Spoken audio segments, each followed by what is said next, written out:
the organization made the deliberate decision. We obviously rely pretty heavily on great engineering talent, and we were located in the San Francisco Bay Area and heavily dependent on that very competitive environment for talent. And so we've really been able to go after the best talent regardless of where they're located, leaning in really heavily outside of the US. As I said, we now have, I think, over 60% of our engineering organization located outside of the US. And it's really just given us that opportunity to find the best talent wherever they are, as well as let our existing employees relocate to places that might suit them better and work better for their lives.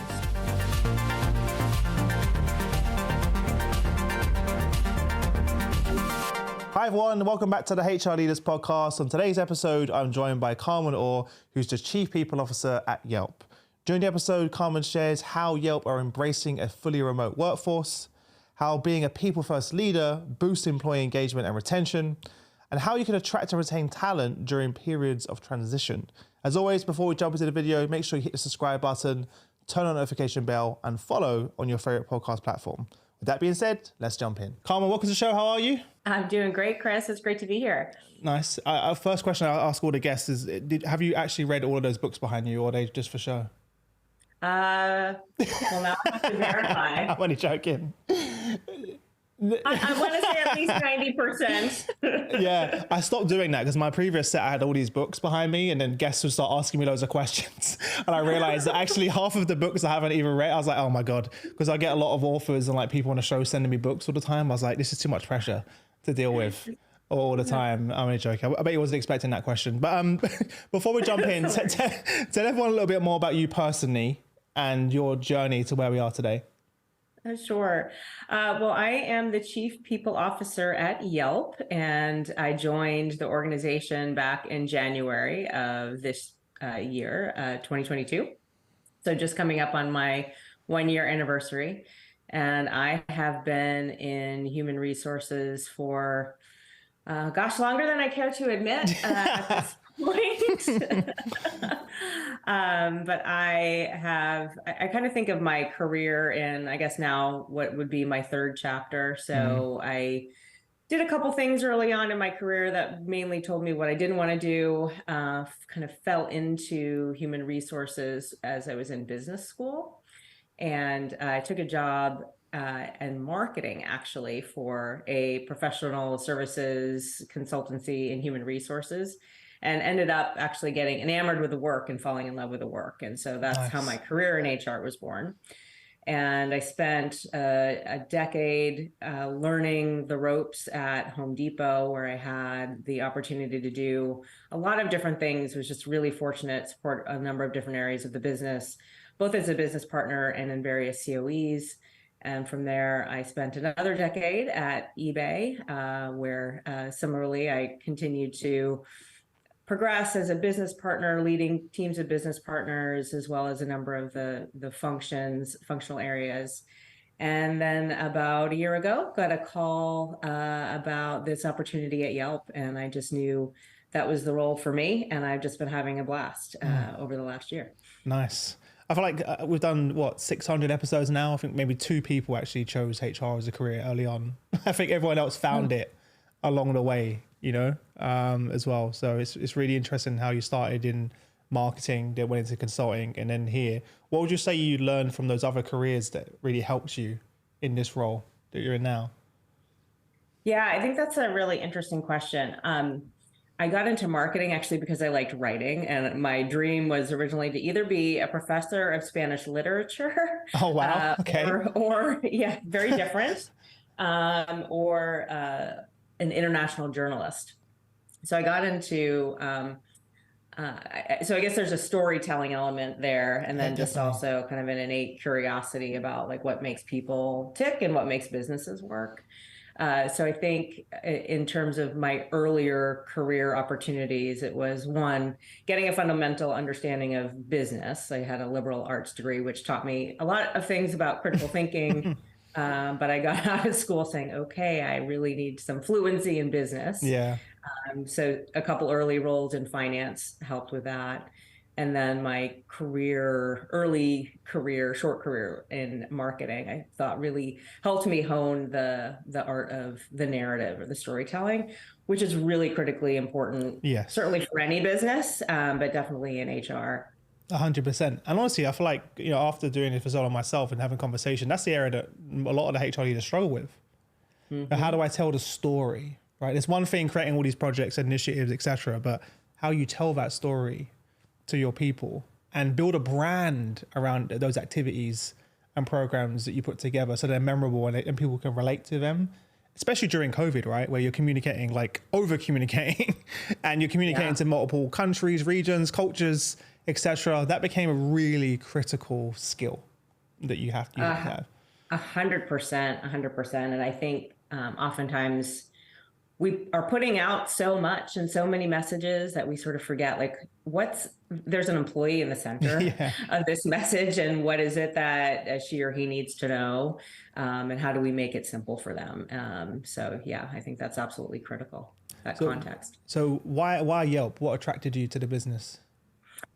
Oh, it was interesting. So it's sort of at the point in my career where I wasn't actively looking, but was starting to entertain, maybe it's time to go on and try something else. And there were a number of things coming across my desk, and they were interesting, but not exciting. And then I got the Yelp opportunity, and I just was immediately intrigued. One, because I've moved around a lot for my career and have been a longtime user of Yelp. So I've often relied on it as I've moved to understand, like, what's in my neighborhood, what are the services available to me, what are the restaurants, like what are the trusted reviews to where I can go and really learn more about what's going on in my environment. And then two, I really evaluate organizations like beyond, obviously the product and the prospects for the organization, but I really look at them through a lens of the people, the purpose, and the culture. And Yelp really ticked all of those three boxes for me. So our mission's pretty simple. We connect people with great local businesses. And at the time, so this was end of 2021, I think that's always an important mission. But even more so at that time, supporting local businesses coming out of a pandemic really was resonating with me. So the purpose, very purpose-driven organization, the culture and our cultural values. The company's been around for 18 years. They are very well entrenched in the organization. You see companies where the values change every 3 or 4 years. Which I always find interesting. But these have been tried and true for Yelp, and things like authenticity, being unboring, just really. I love that, unboring. that was absolutely my favorite. That's such a great way of saying it. They could have said that in so many different ways, but unboring. You remember it again, branding, right? You remember unboring. That's totally, and it's very Yelpy, and like that's very true. But the company's really based on inclusion, belonging, being authentic. And not in a way that's just words on a page. And I really felt that. And that's important to me. And speaking to the point around being unboring, Yelp was very early on to announce that they were going to lean in very heavily into remote first, and we're now fully remote. And that was important to me as a chief people officer, because I think that gives us the opportunity to find great talent wherever they are. But also I just thought it was an opportunity to take advantage of all of the goodness that we were learning coming out of the pandemic. And it was just a true example of that value in action. And then just the people that I met over the course of my interviews just reinforced all of that. So it ticked all three boxes. And you mentioned obviously a remote piece that goes to your inclusion piece as well, right? 100%. Yeah. I mean, we talk a lot about it, but I think hybrid is even harder. And like our CEO, Jeremy Stoppelman's been in the news saying the same thing. It's really challenging how to do that in an intentional way, because you have now introduced presenteeism bias. You don't have the level playing field that either, being fully in office or fully remote presents for you. So I just think there's other challenges that come along with that.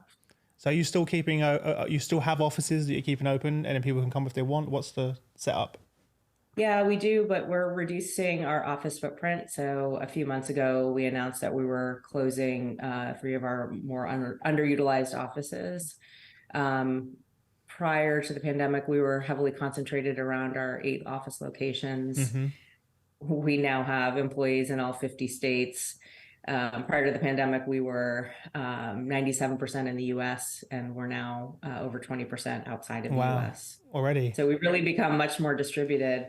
But the thing is that, we opened the offices, we made it optional for people to attend. And on any given day, less than 1% of our population actually attend a Yelp office. Yeah. One day it'll be like the fear that all gyms have, that everyone's going to turn up in one day. You'll be all right. You'll be fine. What was it? What did decision making look like on this? It's such a big decision to commit to. To go remote. Yeah. What did that process look like? Yeah, I think one of the things that Yelp does really well is listen to our employees.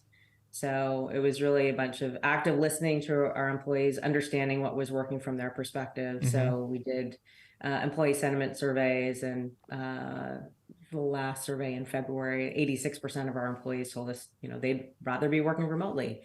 And I think 93% of employees and managers said that they could achieve their goals working remotely, and Wow. 92% of employees said their manager still led in an inclusive way. That's the part when we first spoke that surprised me. I want to stop there for a second.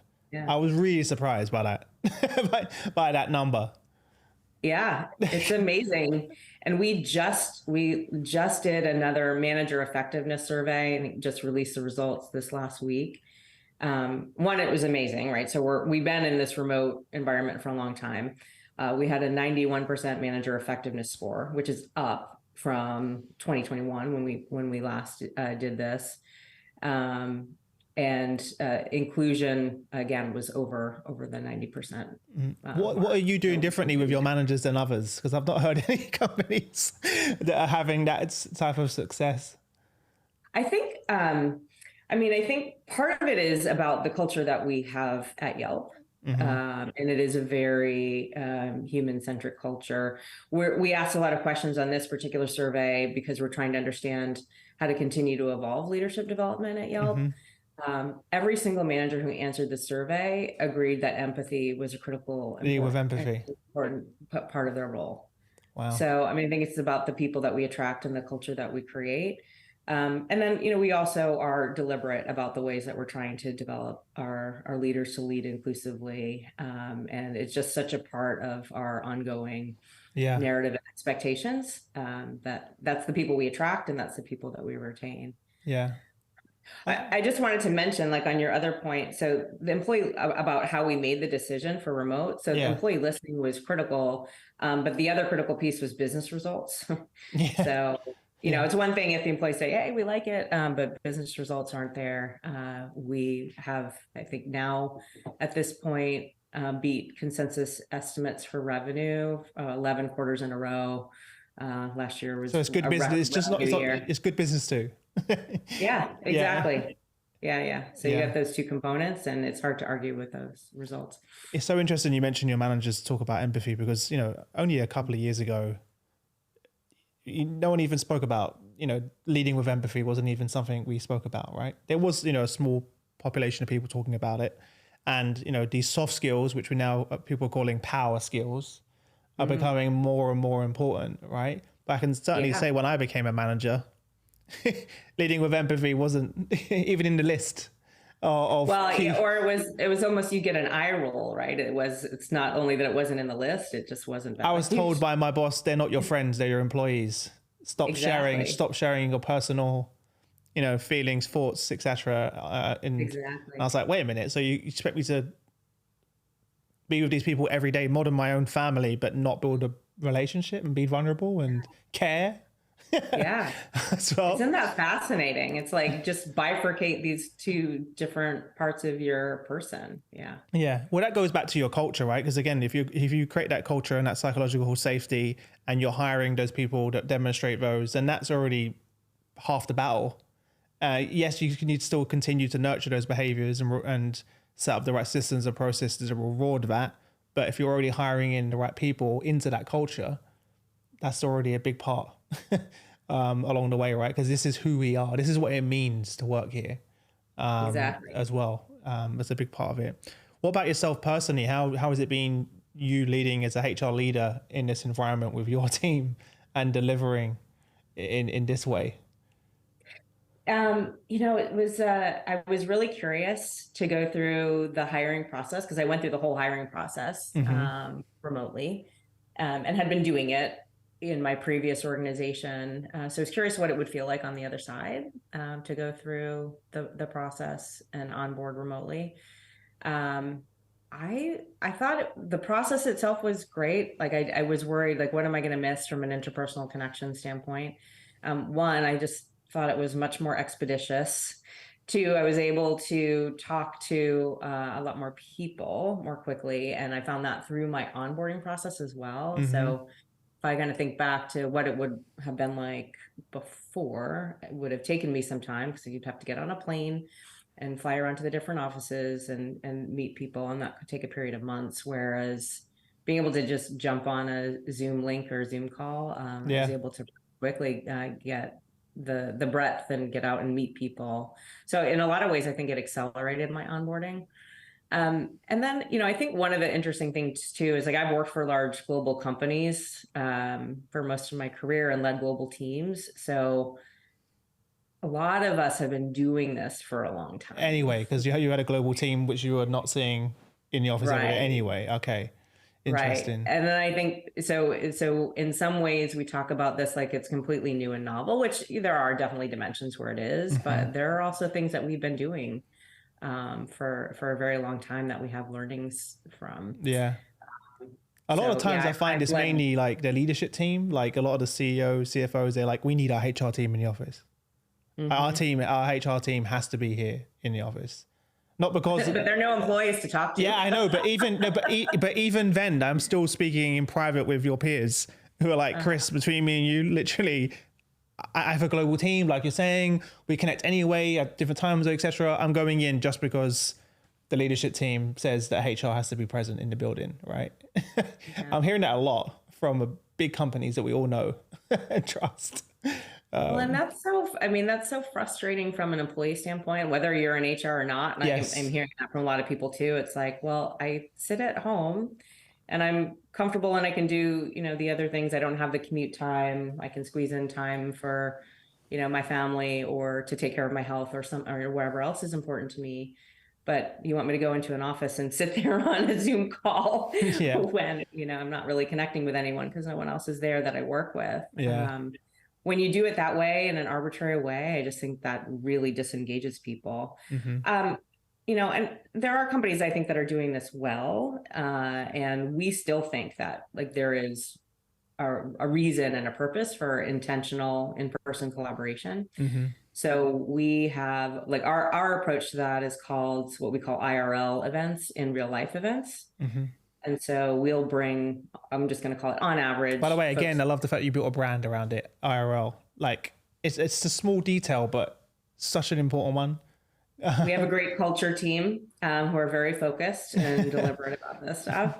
But people look, it's amazing like how much people look forward to these events. Yeah. But twice a year on average, you say the teams get together and they're very focused on, one, building the interpersonal connections. Yeah. So it's not just we're going to get together and we're going to cram as much content into these 3 days as we possibly can. It's very intentionally focused on spending, I'm going to call it, at least half of the time having fun together, building those connections together. Yeah, it's and nice. Then we're also experimenting with other ways where we've got populations of employees just to get together organically, like in on a local level. Yeah, that would be nice. And that's another thing you can do through technology, right? Whether it's your internal communications app or whatever you have in place to create those little groups that you have.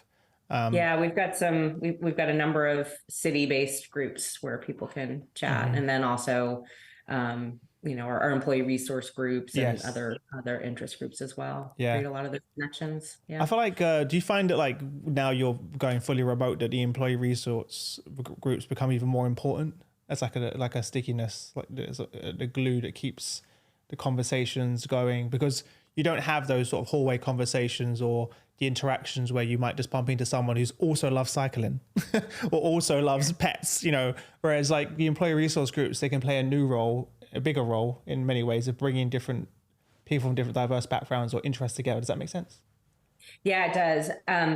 I don't have the personal experience at Yelp from like what's pre, but I can tell you, I mean, I think they've always been an important part of our culture, but I think what I've observed is they're now, because they're not location Yeah, based, exactly. you are able to connect more people in a much broader way.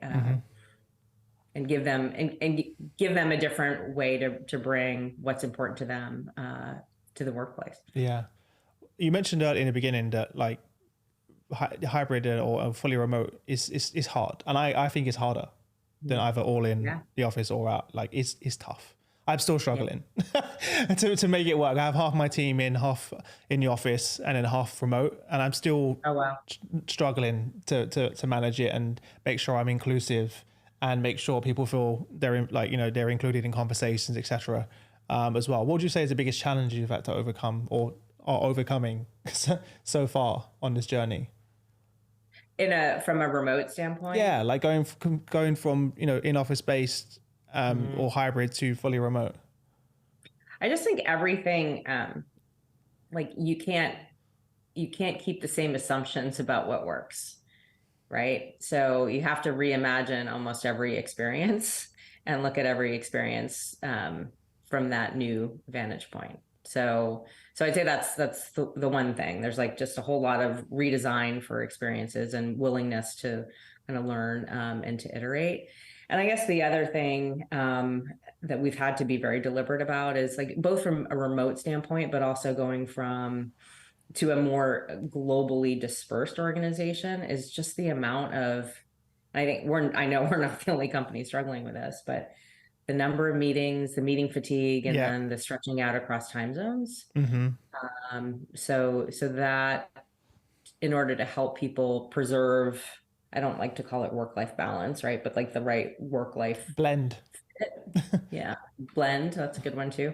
Having to be really deliberate about that. So like the team has undertaken, it sounds very exciting, but audits like of all the meetings that are on the calendar and seeing like who sets them up, when are people attending these outside of their time zones, like do we really have to have them, looking at other ways, like where can we record things, and just be really judicious about using asynchronous channels for other mediums as well. So I think that is probably like the biggest thing that we've had to be very intentional about so that we're not contributing to employee burnout. Yeah. And I'm sure that's going to be an ongoing process, right? You're not going to get everything right the first time. You're going to learn a lot along the way. But like to your point, it's quite a lengthy process to completely remap the employee experience and life cycle across everything, hiring, the L&D side, everything. Actually, everything. You kind of got to rethink everything. So it's no small decision to go fully remote. Yeah, I mean it's and that's certainly challenging. It's also exciting, right? Yeah. When we get to rethink, why did we do it this way? And maybe it didn't work that great in the first place. So how do we reimagine it right now for current workplace? I think the thing too, as I reflect on the last couple of years, is just that willingness to just say, like, we're learning and we're going to learn with you. Having that two-way dialogue with our employees has just become so critically important, because like we are having to redesign everything and we're not going to get it right the first time. So that willingness to iterate and redesign and co-create with employees, I think, is really critical. Well, that's testament to your culture though, right? It's so refreshing when you work in an organization who doesn't promise that everything's going to be perfect and we're going to do everything. I say the same thing with my team. Like, I hear you, we're going to try it. We'll see if it works, if it doesn't. And that's also okay. And it Right. means that they've become more transparent with me, because they understand that they can bring ideas to the table, and no one's going to say, "Oh, that was a terrible idea," or if we got that wrong, then okay, what did we learn from it?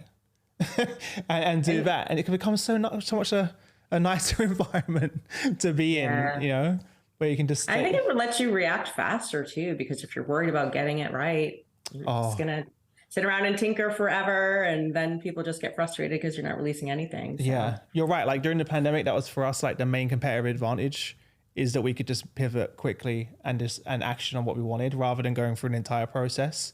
And that really helped us. You know, I think I told you when we first spoke, we lost 90% of our revenue during the pandemic because it was all face to face in person. And it was the team that came up with the amazing ideas that saved the business. You know, I never felt so insecure going to a meeting as a CEO and founder being like, I actually don't know. I don't have an answer for you all, but together we're going to come up with something. And we did. And some things worked, some things didn't. But those things worked. That kind of was the future of our company. And it was one of those moments. I bet the sense of ownership, Exactly. like the collective ownership now, is just amazing. Yeah, and I didn't have to tell anyone to work hard. Everyone wanted to. Everyone was really excited about it. Everyone was like, and the sense of achievement as a team that comes out of something like that as well, like it brings you closer together. Like we did it, all of us together, and this is what it meant, and this is the role that each person played. So it's really refreshing to have that, you know, type of environment. How has this affected? You mentioned earlier as well, like your talent strategy. Now the whole world is your oyster. Yeah, I mean, I think huge, huge pivot in terms of the talent strategy. So the organization made the deliberate decision. You know, we obviously rely pretty heavily on great engineering talent, and we were located in the San Francisco Bay Area and heavily dependent on that very competitive environment for talent. And so we've really been able to go after the best talent, regardless of where they're located, leaning in really heavily outside of the US. As I said, we now have, I think, over 60% of our engineering organization located outside of the US.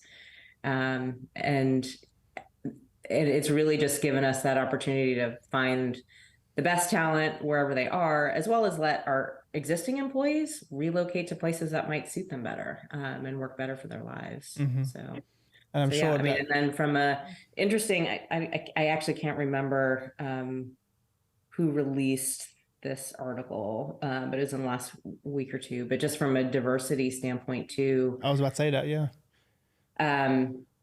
The diverse candidates are looking for more remote work in larger numbers than other populations. So I think that gives us an opportunity there as well, because that's something that's really important to us and critical to our values. Yeah. I know the brand, and I feel like I've known it for so long. How when you're going out there looking at your employee brand in those different populations that you typically weren't going after, what was the reception to the brand? Did you find that people really knew about who Yelp was and the values and who you are, or was there a lot of work that needs to be done there? We've actually been very fortunate in that we do have a pretty strong employment brand. So there isn't a ton of leaning into the employment marketing that we've had to do. So that helps. Yeah, I mean, it's not that we don't do it. We obviously do. We've got a great social team and social presence that kind of highlight a lot of the unique things that it means to work at Yelp. You can check us out at Life at Yelp. But yeah, I mean, I think the employment brand, we're lucky, is really strong. We're going through a process right now, kind of looking at refreshing our employee value proposition to make sure that it's correlated with where we are right now and how we've pivoted the organization. So, looking at how we infuse some of that messaging as well into our employment branding. Even into your job spec, like your job applications, right? The job listings. Like now that's going to have to, I'm sure, completely change now. Yeah, given, totally. Yeah, and we have seen increases in traffic to our job boards, and the efficiency of our sourcing pipelines has improved as well. Yeah. There's lots of variables in there, but certainly we attribute some of that to the remote first posture. Well, hopefully this can help. I think like the amount of times I do these shows and with the CPOs like yourself, and we post them on LinkedIn, and people hear like your personal story and journey like you're sharing now, and they end up applying for roles. Like I love hearing those stories, because when people look for a new role now, the first thing they do is they Google the company, right? Sure. Right. And I did. exactly, right. Or, you know, and what's interesting now, because the way that YouTube and Google are the same company, and they obviously have the two biggest search engines in the world. The first thing that appears is video and audio and pictures before text. So I'm finding a lot of companies now are actually listening to podcasts or watching videos about these organizations before even looking at their websites, before even reading the job specs as well. Oh, fascinating. So we've got even TikTok, you know, we're seeing companies now promoting themselves on TikTok, which I never thought I'd see. But it's just like short 2-minute videos or 1-minute videos from like other employees or leaders in that business just telling their story, but in a format that this generation can consume, that love to consume. As well, I had the CHRO Lindsay of DHL messaged me. She was on the show and she hired someone, and they said in an interview, the reason I applied is I heard the episode with you and Chris on the HR Leaders podcast on LinkedIn.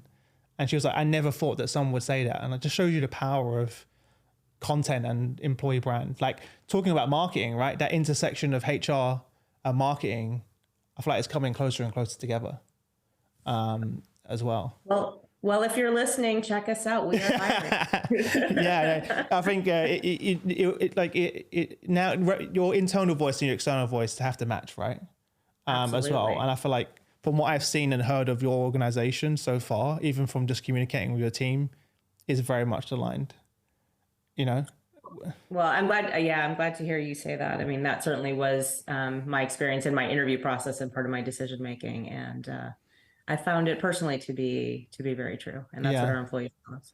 What you've got a lot of stuff ahead of you, right, going on. But what are you most excited about as we move into next year? It's 2023. Oh gosh, we have so much good and exciting work planned. I think one of the things that I'm most excited about is the continued focus that we're placing on leadership development. So kind of as we talked about, those power skills are becoming more and more important. And so creating a model for leadership at Yelp that really lines up really nicely with our leadership values, and making sure that we're creating an organization where people can come and build great careers and feel like they have wonderful development opportunities ahead of them. So we've got some really good work to be done in that space, and we're looking to do it in an unboring way. Unboring. I'm gonna start using that more often. I really like that. Listen, before I let you go, I'm gonna jump into our quick fire round. So these are questions I ask every guest. Okay. But you've got no longer than 30 seconds per question. Are you ready? I'm ready. You sure? I don't know. No, you don't know. No. What are your hobbies outside of the business, outside of the organization? What are some of your hobbies and passions? I am an aspiring yogi, so I've really fallen in love with yoga over the last couple of years, probably because I've been a runner and cyclist most of my life, and now need to take care of my body from all the pounding and stuff that I've done to it. When do you go from aspiring to a yogi? Like, what's that? I don't know. I was actually, I was thinking about this the other day, because I've been a runner forever. And so anytime anybody tells me that, oh, well, I'm trying to run, and I'm like, well, do you run? Yeah, exactly. Yeah. Yes. I'm like, okay, you're a runner. So okay, you called me on it. I guess I'm a yogi. Nice. I'll claim it. Amazing. I didn't realize how hard it was until I did it. You know, it's one of those ones where you see it, you're like, yeah, okay, whatever. And then you go and do it, and you're like, oh, okay, this is different. Yeah. It's hard to explain to someone until you try, especially with someone who's unflexible as me. Then I'm like, okay, this is ridiculously hard as well. Nice. Feel good for you. If you could click your fingers and change one thing about HR, what would you change? That we would keep it simple. Yeah. I think sometimes we get enamored with our models and trying to show that it's grounded in research and science, which is very important. But not everybody needs to know that, right? Yeah. So that we would just talk to people in general language and not HREs. Sometimes it's like this need to over justify, right? Yes. You don't see that That's with other, you don't see that really with other functions like marketing, finance. They don't have to justify what they do with HR for like this is need. that we do that. Interesting. How would your friends and family describe what you do for a living? So you can't see it, but I have a plaque behind me. So when I got this job, I told my mother, and she made me a plaque that said CEO of people. She's not wrong though. She's not exactly wrong, but yeah, it's quite good though. No, they would say I hire and fire people. It's so sad that that's like the number one response. It still is. Hopefully we've got to change that over the years. CEO of people. That's a fair point, to be fair. I told her she promoted me, so I said thanks. That's good. Yeah, nice. Well, let's be honest. We're seeing a lot of CHROs transition into the CEO role. I love it. And more and more now, as well. What legacy do you want to leave behind for your family? For my family? Yeah. I want my family to say that I was someone who took care of my community. That I was kind and generous and took care of my family and my community. Nice. Yeah. What's the biggest investment you've made in yourself? Coaching. Nice. I became a certified executive coach a few years ago, and I'm also, I think you have to be a continual student of coaching. Mm-hmm. So I'm always signed up with at least one, if not multiple coaches on a variety of different topics. Yeah. Well, you can't be in this role, especially your role, if you're not constantly developing, learning, getting feedback. Exactly. So definitely makes sense there. Who would you say is the one person in your career that's had the biggest impact on you? My most, two chief people officers ago, I worked for a woman named Kristen Yetto, who's a CHRO at eBay. And I think you talked about that line that you were told to draw between employees and yourself. I think she really showed me the value of driving the interpersonal connection at work. And she always made people feel like they were people first. And that's something that I really learned from her and have tried to emulate in my own leadership style. Mm-hmm. It's still strange that we say that and we have to justify that, isn't it? Like for so long. Like I really hope that when my daughter Robin grows up, that she looks back at this and goes like, that's crazy. Like, that was the way it was done. Or even work was a place you went to, Dad. I feel like that's not even going to be the next generation. Like, what do you mean work's a place that you go to? No, yeah, it's a thing you do. It's a thing you do, right? Like it's not a place as well. So we've come a long way. And then what advice would you give to HR leaders, the HR leaders of tomorrow that will be sitting in your seat one day? Listen to your employees. I think it's having them as invested as key stakeholders and having that two-way dialogue between HR and the employees, and really having that be not here is the perfect solution, but like, how do we think about the co-creation of the solution? Mm-hmm. Yeah, we're in it together. This is one way, right, as well. And when you say, communicate and listen, really listen, right? Exactly. Yeah. Last question, where can people connect with you? If they want to reach out, say hi, where's the best place to find you? LinkedIn. You can definitely find me on LinkedIn, Carmen Whitney Orr, or you can follow us. Like I said, we're always posting great content about Yelp, so follow us at Yelp as well. Amazing. Well, look, thanks for coming on the show. I appreciate it. I'm gonna have to definitely check in like a year's time, see how you're getting on between now and then. But until then, I wish you and the team all the best. Keep up the amazing work. Sounds great. Thank you so much. It's been a pleasure enjoying the conversation. Thanks.